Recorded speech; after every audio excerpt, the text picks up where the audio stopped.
الحمد لله العليم الخبير المتقن نظام العالم بلا معين ونصير. فسبحان الله الذي حكمته بالغة وعلمه غزير، ونعمه واصلة إلى كل صغير وكبير. والصلاة والسلام على رسوله الذي هدانا بكتاب منير، ودعانا إلى الله بالإنذار والتبشير، وعلى آله وصحبه ما دامت الكواكب تسير. معالي رئيس الحفل الكريم وأصحاب الفضيلة من الأساتذة الأجلاء وسادة المرقمين وزملائي الطلاب، السلام عليكم ورحمة الله وبركاته. إني أقف بين أيديكم اليوم وقلبي يغمره السرور والابتهاج، فقد شرفوني بحضور هذه البقعة المباركة التي تفوح من جدرانها نفحة العلم، وتتنفس في أرجائها روح الإيمان، لإلقاء كلمة وجيزة حول موضوع المدرسة منارة الإيمان والعلم.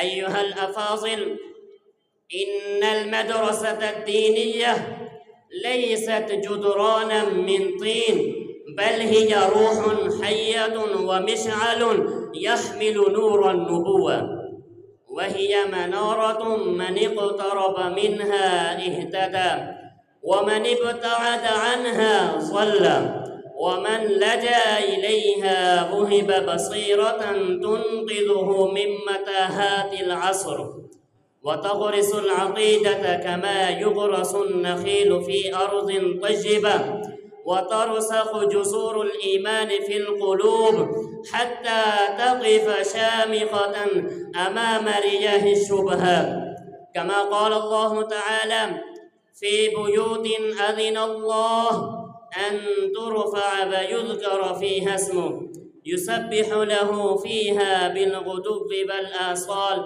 رجال لا تلهيهم تجارة ولا بيع عن ذكر الله وإقام الصلاة وإيتاء الزكاة.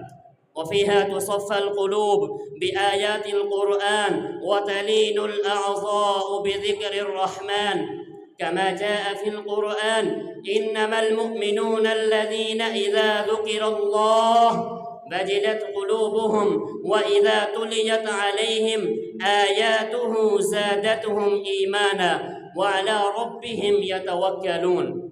ويعالج مرض القلوب كما يعالج الفلاح أرضه حتى تثمر، وفيها يقرأ القرآن وعلومه كما يقرأ النور على السطور، برواية النبي صلى الله عليه وسلم: خيركم من تعلم القرآن وعلمه.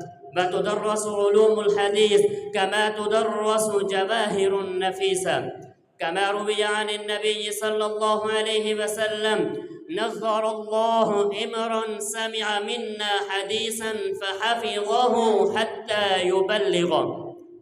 والمدرسة تهذب الفطرة وتهندس العقول وتصنع رجالا يعرفون وزن الكلمة وقيمة الدليل، ويقفون أمام الفتن وقفة الجبال الراسيات.